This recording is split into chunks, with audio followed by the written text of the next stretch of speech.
Okay children, today is November 26th. So this is the Indian Constitution Day. So our Indian Constitution adopted and enacted on 26th November 1949. So 76 years completed. So in daily our school assembly, Aranya, what are you doing? Manasvi, what are you doing? So in our school assembly daily we say the preamble of the Indian Constitution. So what is that? Cheppandi first, what is the first line? We the people of India. అంటే భారత ప్రజలమైనటువంటి మేము. Next having solemnly resolved constitute India into a sovereign అంటే తెలుసా మీకు? సార్వభౌమత్వం అంటే independent. మనము పిల్లలో మనము తీసుకునే నిర్ణయాలు ఇండిపెండెంట్ గా ఉండడము, మనం పక్క దేశాల పట్ల మన నిర్ణయాలు అనేది మనం స్వతహాగా తీసుకోవడము. నెక్స్ట్ సారిన తర్వాత అండి సోషలిస్ట్ అంటే సామ్యవాదం.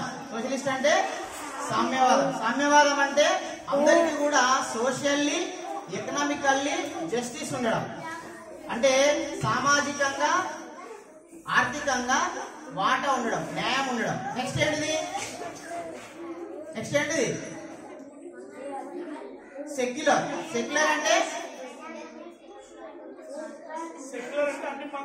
అన్ని మతాలకు equal. We have to live all together. We have to give freedom to all religions. అందరికి కూడా సమాన యొక్క స్వేచ్ఛ ఇవ్వడం.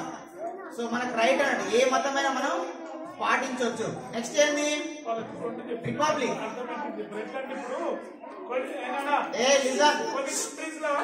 సెక్యులరిజం లేదు వాళ్ళ కంట్రీలో. ఓన్లీ ఒక మంది మన పక్కన ఉన్న పాకిస్తాన్ లో సెక్యులరిజం లేదు.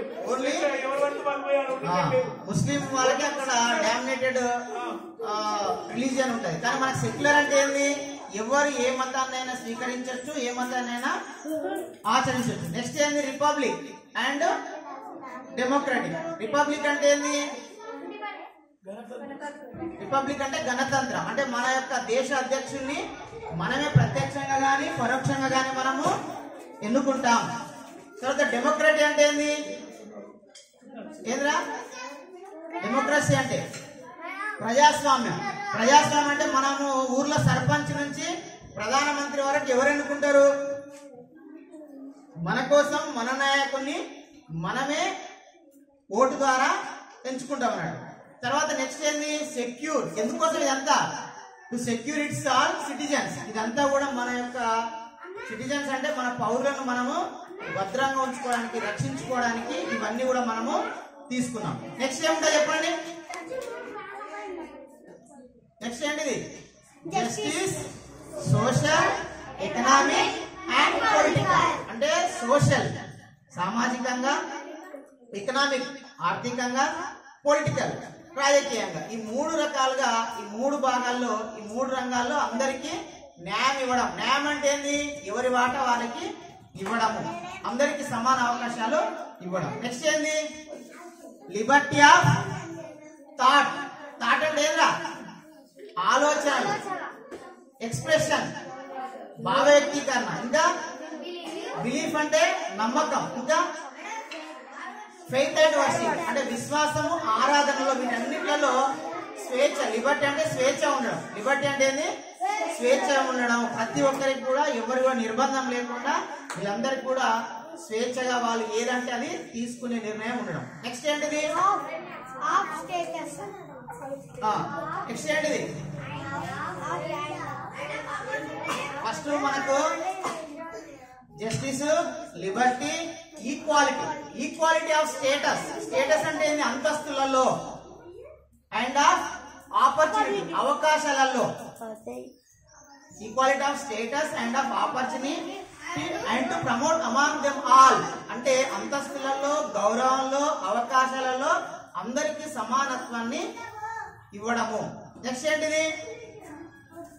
Fraternity assuring the dignity of the individual, అంటే వ్యక్తిగతం యొక్క గౌరవాన్ని మనము అందరికి కూడా గౌరవం ఉండేటట్లు చూడడము, సోదర భావాన్ని కలిగించడం. ఇంకా and the unity and integrity of the nation, అంటే యూనిటీ అంటే ఏంది? ఐక్యమత్యం. ఇంటగ్రిటీ ఆఫ్ ద నేషన్ అంటే ఏంది? దేశ సమగ్రత. సో వీటిని కూడా మనము సమగ్రత కోసము, వ్యక్తి గౌరవం కోసం మనం కాపాడే విధంగా ఇవన్నీ కూడా ఎందులో పొందుపరిచారు? ఇండియన్ కాన్స్టిట్యూషన్ లో పొందుపరిచినాడు. తర్వాత నెక్స్ట్ ఏంటిది?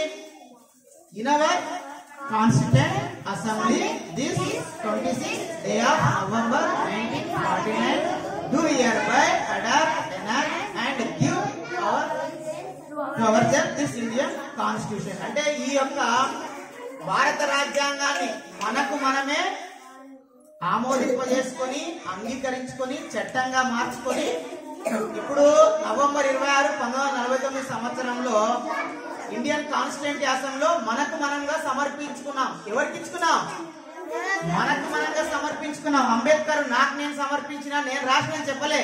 ఏం చెప్పిండు బాబాసాహెబ్ డాక్టర్ బిఆర్ అంబేద్కర్? ఏం చెప్పారు? ఇవన్నీ కూడా పొందుపరిచే విధంగా మన భారత రాజ్యాంగంలో మనకు మనం ఒక చట్టాన్ని రూపొందించుకొని మనకు మనంగా సమర్పించుకున్నాం అని చెప్పడం జరిగింది. ఇది మన యొక్క ఇండియన్ కాన్స్టిట్యూషన్ యొక్క థీమ్. రే ఇప్పుడు మీరు చెప్పిన ఇవన్నీ చెప్తున్నారు కదా, వీటి గురించే మనకి ఇండియన్ కాన్స్టిట్యూషన్ లో ఒక బుక్ ఏందది ఇండియన్ కాన్స్టిట్యూషన్ అనేది ఒక బుక్. అందులో ఇప్పుడు మనం చెప్పుకున్నటువంటి అంశాలన్నీ కూడా పొందుపరిచి ఉంటాయి. అందులో ఏముంటాయి? ఆర్టికల్స్ ఉంటాయి. ఏముంటాయి? అరే నిలబడి స్టాండ్ అప్ ఫిట్నెస్.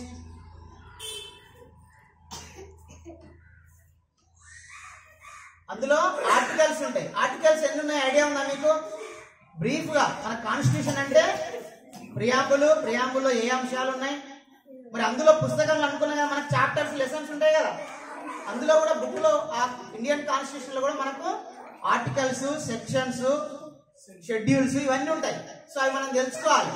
ఎన్ని ఉన్నాయి మరి ఆర్టికల్స్? స్టార్టింగ్ లో 395 ఉండే, ఇప్పుడు ఎన్ని ఉన్నాయి? 470 ఉన్నాయి. ఎన్ని ఉన్నాయి చెప్పండి ఆర్టికల్స్? 470 ఆర్టికల్స్ ఉన్నాయి సుమారు. మరి ఎందుకు పెరిగినాయి ఇవి? అంటే మనకు కాన్స్టిట్యూషన్ ఏం చెప్పారంటే పరిస్థితులను బట్టి మనం అమెండ్మెంట్ కూడా చేసుకోవచ్చు. అంటే మార్పు చెందించుకోవడానికి కూడా మనం మార్చుకోవడానికి కూడా అవకాశం ఉంది. ఇప్పటి వరకు సుమారు 106 సార్లు మార్చారు. ఎన్నిసార్లు మార్చారు? మన భారత రాజ్యాంగాన్ని సవరించారు. మార్చడం అంటే సవరణ చేసినాడు. ఎన్నిసార్లు ఏం చెప్పండి? 106 times it was amendment. Okay, 106 సార్లు మార్చారు. ఇంకా సెక్షన్స్, షెడ్యూల్స్ అని చెప్పుకున్నాం కదా, ఎన్ని ఉన్నాయి? అప్పుడు there were 8 షెడ్యూల్స్. అప్పుడు 8 షెడ్యూల్స్ ఉన్నాయి. ఇప్పుడు ఎన్ని ఉన్నాయి? 12. ఎన్ని షెడ్యూల్స్ ఉన్నాయి? 12 షెడ్యూల్స్ ఉన్నాయి. పార్ట్స్ ఎన్ని భాగాలు ఉన్నాయి? 25 భాగాలు ఉన్నాయి. సో ఇవి మీరు గుర్తు పెట్టుకోవాలి. ఓకేనా? 8 షెడ్యూల్ నుంచి 12 షెడ్యూల్స్ అయినాయి. 395 నుంచి 470 ఆర్టికల్స్ అయినాయి. ఎన్నిసార్లు మనం సవరించినాం? 106 సార్లు దీన్ని మనము సవరించినాం. ఎన్ని భాగాలుగా ఉంది ఇది? 25 భాగాలుగా ఉంది. సో దీని ద్వారానే మనకి హక్కులన్నీ కూడా వచ్చినాయి. దీంట్లో ముఖ్యంగా ఏంది అంటే మన యొక్క స్టేట్ గవర్నమెంట్ కానీ, మన యొక్క నేషనల్ సెంట్రల్ గవర్నమెంట్ కానీ ఏ విధంగా పనిచేయాలి, మా డ్యూటీస్ ఏంటివి, ఎమ్మెల్యే డ్యూటీస్ ఏంటివి. మనకు మొత్తం 4 వ్యవస్థలు ఉంటాయి. ఏంది? జ్యుడిషియల్ అంటే ఏంది? న్యాయ వ్యవస్థ ఎట్లా పనిచేయాలి. తర్వాత కార్యనిర్వాహక అంటే అఫీషియల్ వ్యవస్థ ఎట్లా పనిచేయాలి. వీటి మధ్యన సమస్య వచ్చినప్పుడు జ్యుడిషియల్ చేస్తుంది. అంటే మనకు డెమోక్రసీ అంటే పరిపాలనకు జ్యుడిషియల్ కార్యనిర్వాహక సంబంధం వచ్చినప్పుడు ఎవరు చూస్తారు? దాన్ని జ్యుడిషియల్ చూస్తారు. అంటే మనకు న్యాయ వ్యవస్థ అనేది చూస్తాడు. మూడు వ్యవస్థలు ఉంటాయి: కార్యనిర్వాహక, పరిపాలన, న్యాయశాస్త్రం. ఈ 3 వ్యవస్థలు ఉంటాయి. మన 4th ఎస్టేట్ అని మీడియా అంటాం. మీడియా కూడా ఏదైనా సమస్యలు ఉంటే తెలియజేస్తున్నాడు. సో ఇట్లా వీటి మూడింటి మధ్యన సమన్వయం ఉండేటట్లు రూపొందించింది ఏంటంటే మన Indian constitution. So Indian constitution ఎవరు ఏం పని చేయాలని చెప్తారు, ఎవరు ఏం పని చేయాలని చెప్తారు. అందులో ప్రాథమిక హక్కులు ఉన్నాయి, ప్రాథమిక హక్కులు 6 ఉన్నాయి, విధులు 10 ఉన్నాయి, ఇంకా డైరెక్టివ్ ప్రిన్సిపల్స్ అని ఆదేశక సూత్రాలు ఉన్నాయి, ఇంకా ఎవరెవరు ఏం చేయాలి, ఎవరి జీతం ఎట్లా ఉండాలి, ఎవరిని ఎట్లా ఎన్నుకోవాలి, ఏ వ్యవస్థ ఎట్లా పనిచేయాలి అన్ని ఉన్నాయి ఇందులో. ఈ రోజు మన ప్రభుత్వం దేని బట్టి నడుస్తుంది, ఇండియన్ కాన్స్టిట్యూషన్ బట్టి నడుస్తుంది. ఇంతకుముందు మన యొక్క రాజులు ఎట్లా అయ్యేది, రాజు కొడుకే రాజే. ఇప్పుడు ఎట్లా అవుతున్నారు, ఎవరు మంచోళ్ళో చూసి మనం ఎన్నుకుంటున్నాం కదా, ప్రజలు ఎన్నుకుంటారు, ప్రజల చేత ప్రజల కొరకు ప్రజలే ఎన్నుకుంటున్నాం ప్రజాస్వామ్యం ద్వారా.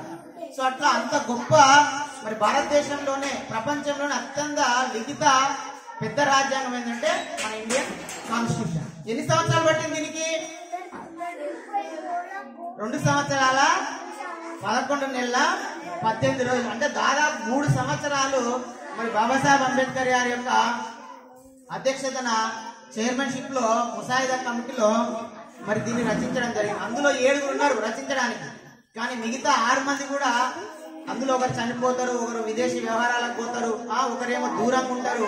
చివరికి మొత్తం భారం అంతా కూడా బాబాసాహెబ్ అంబేద్కర్ తీసుకొని మరి ఇంత గొప్ప రాజ్యాంగాన్ని మనందరికి కూడా అందించారు. ఎందుకంటే మన దేశంలో విభిన్నమైనటువంటి జాతులు, విభిన్న మతాలు, విభిన్న కులాలు, విభిన్న ప్రాంతాలు, మన దేశాన్ని ఏమంటారు, ఉపఖండం అంటారు. ఏమంటారు అంటే అంత ఒక ఖండంలో ఉన్నటువంటి విభిన్నతలు ఉన్నాయి, అయినా కూడా అందరికి సమాన అవకాశాలు, సమాన హక్కులు కల్పించే విధంగా ఈ భారత రాజ్యాంగాన్ని రూపొందించినటువంటి గొప్ప వ్యక్తి ఎవరు, బాబాసాహెబ్ డాక్టర్ బిఆర్ అంబేద్కర్ గారు. కాబట్టి అందుకే మనం ఆ స్ఫూర్తితోటి మనం ఈరోజు మన ఒక్క స్కూల్నే కాదు భారతదేశంలో అంతటా కూడా మరి ఇండియన్ కాన్స్టిట్యూషన్ డేని మనం జరుపుకుంటున్నాం. ఒక్కసారి ఆలోచన చేయండి, బాబాసాహెబ్ అంబేద్కర్ ని స్కూల్లోకి రానిచ్చిరా, రానియలేదు. మరి ఆయన నీళ్లు తాగనిచ్చిరా, మరి ఎట్లా చదువుకున్నాడు, బడి బయట ఉండి చదువుకున్నాడు, బడి గుమ్మం బయట ఉండి చదువుకున్నాడు, బడిలో ఉన్న వాళ్ళకంటే కూడా బాగా చదువుకున్నాడు. అంటే అర్థమైంది,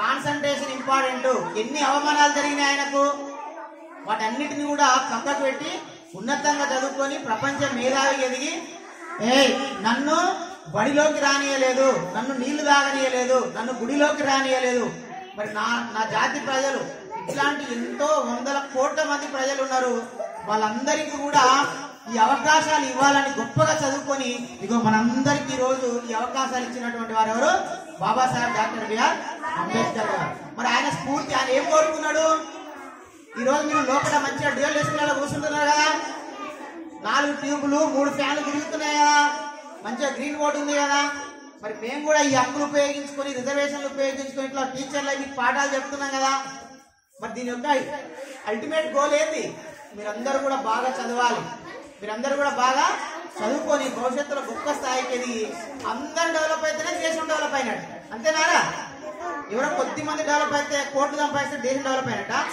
కాదు. ప్రతి గ్రామంలో ప్రతి పల్లెలో ఉన్నటువంటి ప్రతి ఒక్కరు డెవలప్ అయితేనే మరి దేశం డెవలప్ అయ్యాడు.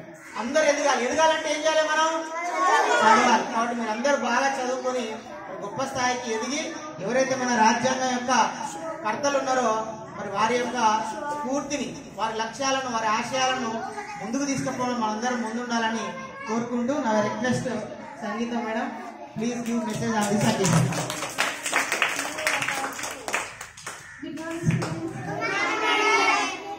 What is the date today? 26th November 1949 లో మనకు రాజ్యాంగం అనేది అమల్లోకి వచ్చింది. అవునా? ఆఫ్టర్ 2 months అంటే November 26, December 26, January 26. జనవరి 26 రోజు అందరూ సంతకాలు చేసి మన రాజ్యాంగాన్ని ఆమోదించారు. అవునా కదా?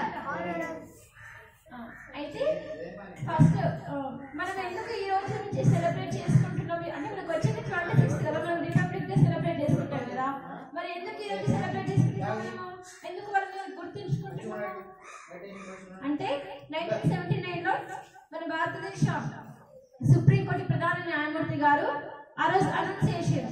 ఏమని అనౌన్స్ చేశారు, 49 November 26లో వచ్చింది, కానీ మీరు ఆ డేని ఎక్కడ మర్చిపోకుండా వారి యొక్క త్యాగాలను అంటే మన నెక్స్ట్ జనరేషన్కి మనం ఏం చేయాలి, గుర్తు చేయాలి.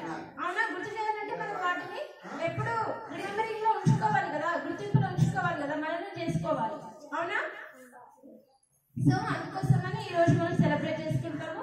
And also national law day ఈరోజు. ఏంటి? జాతీయ చట్ట దినోత్సవం. అవునా?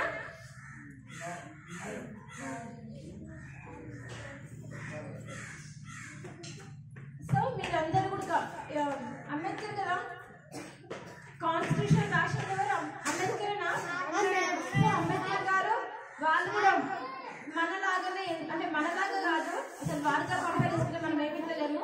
చాలా కష్టపడి, చాలా ఎన్నో చాలా విధాలమైన వాళ్ళు కష్టాలు పడి తర్వాత అంటే నేను ఒక్కరిని కాకుండా ఇంకా నా వాళ్ళు ఎంతోమంది ఇట్లాంటి బాధ ఫేస్ చేయకూడదు అని మనం మంచిగా చదివి మన ఎప్పుడు నిరంతరం బుక్స్ మాత్రమే చదువుతున్నాం. ప్రపంచంలో ఎక్కువ బుక్స్ చదివిన వాళ్ళలో అంబేద్కర్ గారు ఉన్నారు. తెలుసా విషయం మీకు? అంటే మనము ఒక బుక్ ఈక్వల్ టు 100 ఫ్రెండ్స్తో సమానం అంట. 100 ఫ్రెండ్స్ చేసుకోవడమే కష్టమా, ఒక బుక్ చదవడం కష్టమా? ఒక బుక్ చదవడమే ఈజీ అనుకుంటా. అవునా? సో మీరు కూడా ఎక్కువ టైం వేస్ట్ చేయకుండా బుక్స్ చదువుకుంటూ ఉండండి. అండ్ ఆల్సో మీ నుంచి కూడా సొసైటీకి మీరు ఎంతో ఉపయోగపడతారని నేను నమ్ముతున్నాను. అండ్ ఆల్సో ప్రతి విషయం ఆల్రెడీ ప్రియాంబుల్ గురించి సార్ ప్రతిదీ డిస్కస్ చేశారు. మనకి ఎన్ని ఆర్టికల్స్ ఉన్నాయి, అవునా, ఎన్ని షెడ్యూల్స్ ఉన్నాయి, అవన్నీ చెప్పేసారు. సో మీరు అవన్నిటిని ఎక్కడ మిస్యూజ్ చేసుకోకుండా ప్రతి విషయాన్ని మీరు యూజ్ చేసుకుంటారని. Okay,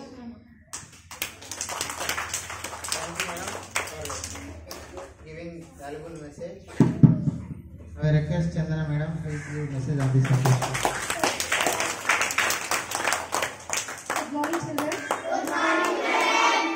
Today's special meeting. Constitution Day. Okay, Constitution Day meaning పూర్తిగా చెప్పలేమని అందులో కొంత జస్టిస్, లిబర్టీ, ఈక్వాలిటీ. జస్టిస్ అంటే న్యాయము, లిబర్టీ అంటే స్వేచ్ఛ, ఈక్వాలిటీ అంటే సమానత్వం. ఈ కాన్స్టిట్యూషన్ లో న్యాయము, స్వేచ్ఛ, సమానత్వం అనే విషయాల గురించి అందరూ కూడా అన్నిట్లలో అంటే న్యాయం అంటే సామాజిక రంగంలో కానీ, ఆర్థిక రంగంలో కానీ, రాజకీయ రంగంలో కానీ అందరికీ ప్రతి పౌరుడికి న్యాయం జరగాలని. నెక్స్ట్ లిబర్టీ అంటే స్వేచ్ఛ. మీ ఆలోచనలు కానీ, భావ వ్యక్తీకరణ కానీ మీకు ఏమన్నా ఆలోచనలు వస్తే కూడా దాన్ని స్వేచ్ఛగా చెప్పగలిగేది మీకు ఉండాలి. అంటే తప్పైనా సరే, ఒప్పైనా సరే, కానీ చెప్పే అవకాశము ఇవ్వాలి ప్రతి పౌరునికని. నెక్స్ట్ ఇంకొకటి ఈక్వాలిటీ, సమానత్వము. అంటే హోదాలో కానీ ఇంకా ఏదైనా ఇతర విషయాల్లో కానీ దేశ సమైక్యత, జాతీయ లాంటి వాటిలో పాల్పంచుకునేది కల్పించడం కోసం కాన్స్టిట్యూషన్ ఆఫ్ ఇండియా అనేది భారత రాజ్యాంగాన్ని ఆమోదించింది ఎవరు? డాక్టర్ బిఆర్ అంబేద్కర్ గారు. అమల్లోకి వచ్చింది ఇప్పుడు 1949. అమల్లోకి వచ్చింది. ఆమోదించిందేమో నవంబర్ 26, 1949. అమల్లోకి వచ్చిందేమో జనవరి 26, 1950. దాన్ని మనము గణతంత్ర దినోత్సవంగా జరుపుకుంటున్నాము. ఓకేనా? కాబట్టి ఇందులో కాన్స్టిట్యూషన్ ఆఫ్ ఇండియాలో ప్రాథమిక హక్కులు కానీ, ఆదేశక సూత్రాలు కానీ ఇంకా చాలా పొందుపరిచారు. అంటే పొలిటికల్ గా, రాజకీయంగా ఎవరు అంటే సర్పంచ్, వార్డు మెంబర్స్, ఎమ్మెల్యేలు, ముఖ్యమంత్రుల వాళ్ళ పదవి కాలాన్ని అందులో ప్రతిదీ పొందుపరిచారు నాన్న. ఇంకొకటి మన ఇండియాలోనే ప్రతి అంటే మనకు ఏ మతంలోకైనా కన్వర్ట్ అయ్యే స్వేచ్ఛ మనకు ఉంది. ఒకే మతంలో హిందూ అనే, ముస్లిం అనే కాకుండా క్రిస్టియన్ ఇలా ఉన్నాయి కదా, నువ్వు ఎందులో అయినా నీ ఇష్టంగా కలవచ్చు అనేది కూడా ఉంది అన్నమాట. కాబట్టి మీరు ఇంకా ఇందులో ఉన్న వాటి గురించి పూర్తిగా తెలుసుకొని చదువుకొని మీరు కూడా మంచి స్థాయికి వెళ్తారని. ఒకప్పుడు అంబేద్కర్ని బయట కూర్చోబెట్టారన్నారు కదా, ఇప్పుడు మనకి అలా లేదు, అన్ని అవకాశాలు ఉన్నాయి, లోపలనే కూర్చుంటున్నాము. కాబట్టి ఎవ్వరు కూడా నెగ్లిజెన్స్ చేయకుండా ప్రతిదీ నేర్చుకుంటారనే ముఖ్య అంటే కొంత ఇంప్రూవ్ అయింది. జూన్ నుంచి మనకి ఇప్పటి వరకు ఇంప్రూవ్ అయింది. ఇంకా కొంతమంది పిల్లలు నెగ్లిజెన్స్ చేస్తున్నారు, రాయడం లేదు, నేర్చుకోవట్లేదు. కాబట్టి మీకు బేసిక్ విషయంలో ఇక్కడైతే మాత్రమే మనం నేర్చుకుంటాము. హై స్కూల్కి వెళ్ళాక మనకి అది అవకాశం ఉండదు, పట్టించుకోరు ఇంతగా. ఓకేనా? ఎక్కడైతేనే టీచర్లు కొంచెం ఎక్కువ శ్రద్ధ తీసుకొని చెప్తారు. మీకు ఏది రాకపోయినా అడగండి. ప్రతి ఒక్క విద్యార్థికి చదవడం రావాలి, రాయడం రావాలి, మాట్లాడడం రావాలి. ఓకేనా? తెలుగు కానీ, ఇంగ్లీష్ కానీ, మ్యాథ్స్ కానీ అన్ని తెలుసుకుని మీకు బేసిక్స్ ఏమేమి రావాలో. కాబట్టి అందరూ మంచిగా నేర్చుకుని చదువుకొని మీరు కూడా అంబేద్కర్ అంటే పెద్ద గొప్ప వ్యక్తి కాకపోయినా కనీసం కొంచెమైనా అందులో దాన్ని ఆదర్శంగా తీసుకొని పాటిస్తారని అనుకుంటున్నాను నాన్న. Thank you all.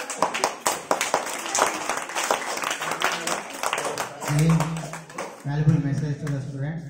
Children, one thing you remember, ఒకటే మీరు గుర్తుంచుకోవాల్సింది, గతంలో అందరికీ సమాన గౌరవం కానీ, అవకాశాలు కానీ, హక్కులు కానీ లేవు. అది కులాన్ని బట్టి, మతాన్ని బట్టి, ప్రాంతాన్ని బట్టి, వాళ్ళ యొక్క హోదాను బట్టి అప్పుడు ఉండే.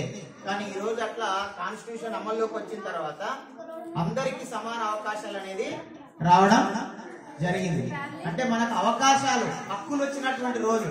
ఇప్పుడు చెప్పాలంటే మనకు హక్కులకు రూపకల్పన జరిగిన రోజే ఈ యొక్క ఇండియన్ కాన్స్టిట్యూషన్ డేగా మనము చెప్పుకుంటాం.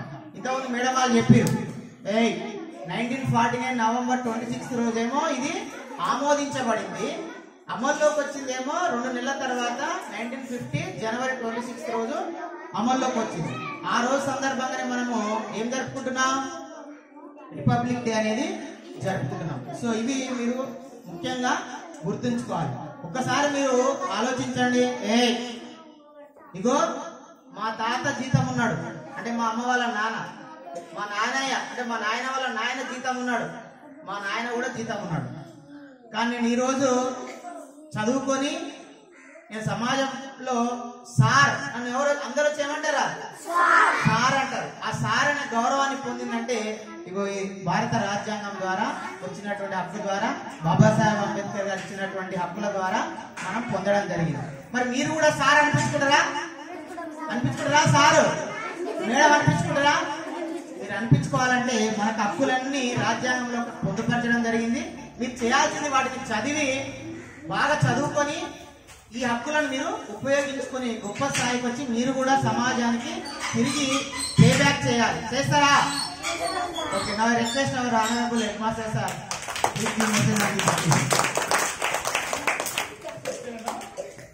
సారు మేడం వాళ్ళ మొత్తం మీకు క్లియర్గా చెప్పడం జరిగింది. నేను రాజ్యాంగం అంటే ఏంటనేది మీకు అర్థం చెప్పడానికి ప్రయత్నం చేస్తాను. ఇప్పుడు చూడండి, మన స్కూల్ రన్ అవుతుంది కదా, మన స్కూల్ నడుస్తుంది కదా. ఎట్లా నడుస్తుంది? A period, A class, A teacher పోవాలి, ఏ సబ్జెక్ట్ చెప్పాలి అని ఏం చేసినాము? ఒక టైం టేబుల్ తయారు చేసాము. టైం టేబుల్ చేస్తే బాగుంటుంది సార్ అంటే వెంకటేష్ సార్ చెప్తే సారు టైం టేబుల్ చేసి ప్రింట్ తీసి పెట్టింది. ఆ టైం టేబుల్ ప్రకారంగా మేము మీ పొద్దున్నే పెళ్లి కాగానే ప్రేయర్ అయిపోగానే ఏ టీచర్ ఏ క్లాస్ కోవాలి, ఏ సబ్జెక్ట్ చెప్పాలని ఆ ప్రకారంగా చెప్తున్నాం కదా. అంటే అదొక టైం టేబుల్ బేస్, దాని ఆధారంగానే మనం ఖచ్చితంగా స్కూల్ రన్ చేయాలి. అదేవిధంగా 1947 ఆగస్టు 15 మనకు 47 మనకు ఇండిపెండెన్స్ వచ్చిన తర్వాత ఎలా మనం రూల్ చేసుకోవాలి అని చెప్పి ఆలోచన వచ్చింది. మరి ఇక్కడ నేను ఎట్లయితే టైం టేబుల్ తయారు చేయాలని బాధ్యత సార్కి ఇచ్చినో అట్లాగే అక్కడ కూడా ఏం చేసిన ఒక కమిటీ వేసింది. ఆ కమిటీలో ఎవరు మన అంబేద్కర్ గారు నాయకత్వంలో కమిటీ ఉంటే వాళ్ళందరూ కూడా ఏం మోగుస్తారు. చిన్నపిల్లలు మీకు అర్థమైనా కాకపోయినా వినండి, కొంత అర్థం చేసుకునే ప్రయత్నం. వాళ్ళు దేశ విదేశాలు తిరిగి సుదీర్ఘంగా 2 సంవత్సరాల 11 నెలల 18 రోజులు ఒక బుక్ తయారు చేసేద్దాం, బిగ్ బుక్. దాన్ని మనం భారత రాజ్యాంగం ఏమంటాము? బిగ్ బుక్ అంటాం. దాన్ని తయారు చేసిన తర్వాత ఏం చేసిండు? ఆ బుక్ ని భారత రాజ్యాంగాన్ని నవంబర్ 26 రోజున మన భారత ప్రభుత్వానికి అప్పగించడం జరిగింది. అంటే అది ఆ రోజు నుంచి ఓకే, రెడీ టు యూజ్, దీని ప్రకారంగా మనము నడుచుకోవాలి, ప్రభుత్వం నడపాలని చెప్పి అనుకోవడానికి సమర్పించారు. ఆ తర్వాత ఏం చేసిండ్రు? 2 నెలల పాటు పెద్దలు అందరు కొంతమంది కూర్చొని చేసి దానికి డేట్ ఎప్పుడు చేసిరు 26 జనవరి 1950 నుంచి ఆ రోజు భారత రాజ్యాంగాన్ని అమలు చేసి, అందుకే మనము వింటున్నారా ఎవ్రీ ఇయర్ 26 జనవరికి మనం జెండా ఎగరేస్తాం గణతంత్ర దినోత్సవం. మరి మనం దసరా, సంక్రాంతి, ఉగాది అందరం చేసుకుంటాం వేరు వేరు, కానీ జాతి మొత్తం చేసుకునే పండుగలు రెండే. ఏంటది? 15 ఆగస్టు, 26 జనవరి. చూడండి దానికి ఎంత ప్రాముఖ్యత ఉందో. దేశం మొత్తం 7 నలుమూలల అడవిలో ఉన్న చిన్న తండ ఉన్న ఆడ ఒక గవర్నమెంట్ ఇన్స్టిట్యూట్ ఉందంటే ఆడ జెండా ఎగరేయాల్సిందే. మరి గణతంత్ర దినోత్సవానికి ఎంత గొప్ప విలువ ఉంది. ఇంకా కొంతమంది తెలుసా అంటే బాగా ఎవరైతే అంటే అందరూ సమానంగా ఉండాలి, అన్ని జాతులు అభివృద్ధి చెందాలని చెప్పి దేశ అభ్యున్నతి కోరుకునేటువంటి మహానుభావులు కొంతమంది ఎప్పుడైనా ప్రమాణం చేయమంటే భగవద్గీత మీద కాకుండా భారత రాజ్యాంగం మీద కూడా ప్రమాణం చేసి మాట్లాడే వాళ్ళు. అంటే దానికి గౌరవం, ఎంత భగవద్గీతకు మన హిందూ సమాజంలో ఎంత గౌరవం ఉందో. భగవద్గీత మీద ప్రమాణం చేసి తప్పు చెప్పరు, నిజమే చెప్తారు. అంటే అంతే గౌరవము భగవద్గీతకు, దాని కూడా ప్రమాణం చేసి మాట్లాడే మీరు. అందుకే భారత రాజ్యాంగం గురించి బాగా తెలుసుకోవాలి. తెలుసుకుంటే మేము చాలాసార్లు ఎగ్జామ్స్ కోసం అని చదివినప్పుడు రాజ్యాంగంలోకి వెళ్ళి చాలా క్వశ్చన్స్ వస్తాయి, చదువుతాం. ఇట్లా చదువుతా ఉంటే మర్చిపోదు, ఎందుకంటే అది ఎంత తెలుసుకోవాల్సిన విషయాలు అనేకం ఉంటాయి, అందులో ఒకటి రెండు కాదు. కాబట్టి మీరు కూడా రేపు ఫ్యూచర్లో వినట్రా భారత రాజ్యాంగం గురించి క్షుణ్ణంగా చదివి తెలుసుకోండి. ఇంకా ఇక్కడ కొన్ని విషయాలు మేము చెప్పడం జరిగింది, అవి గుర్తుపెట్టుకోండి. ఇంకా కూడా చదవండి, చదివి తెలుసుకొని మీరు కూడా ఫ్యూచర్లో అట్టడుగు వర్గాల అభ్యున్నతికి కృషి చేస్తారని చెప్పి నేను కోరుకుంటూ. Thank you sir. సార్ చెప్పింది, మేడం వాళ్ళు చెప్పింది విన్నారా? ఆ విన్న విషయాలను మీరు గుర్తుపెట్టుకోవాలి. గుర్తుపెట్టుకొని మీరు కూడా మీ జీవితంలో ఉపయోగించుకోవాలి. ఒకటే మనకు హక్కులు వచ్చినటువంటి రోజు ఈ యొక్క భారత రాజ్యాంగ దినోత్సవం ఆమోదించినటువంటి రోజు. గతంలో కుండలు చేసే ఆయన కడుపులో ఎవరు ఉండేది? మన కుండలే చేసేది. ఆయన కళ్ళు గీస్తే ఆయన కడుపులో ఉన్న ఏం చేసేది? కళ్ళే గీసేది. మరి కూలి పని చేసిన పిల్లలు ఏం చేసేది? కూలే. మేస్త్రి కొడుకు మేస్త్రి, చెప్రాసి కొడుకు చెప్రాసి, రాజు కొడుకు రాజు. కానీ మరి ఇది వచ్చిన తర్వాత ఏమైంది? గొర్రెలు కాసిన ఆయన కడుపులో కూడా ఐఏఎస్ కలెక్టర్ అవుతున్నాడు. ఛాయా ముక్కునే నరేంద్ర మోడీ కూడా భారత ప్రధానమంత్రి అయ్యిండు. అంటే that is the greatness of our Indian constitution. So కాబట్టి మరి అట్లాంటి హక్కులు ఇచ్చినటువంటి రోజు, అందరికి సమానంగా ఎదిగే అవకాశాలు ఇచ్చినటువంటి మరి భారత రాజ్యాంగం ఇచ్చినటువంటి హక్కులను మీరందరూ కూడా ఉపయోగించుకుంటారా? ఉపయోగించుకోవాలి. ఫస్ట్ ఏం చేయాలి? మీరు చదువుకోవాలి. కాబట్టి మీరందరూ బాగా చదివి మీరు ఎదిగి భవిష్యత్తులో ఈ సమాజానికి మీ వంతు దేశాభివృద్ధి, సమాజాభివృద్ధిలో పాల్పంచుకోవాలని కోరుకుంటూ ఈ సమావేశాన్ని ఇంతటితోటి ముగిస్తున్నాం.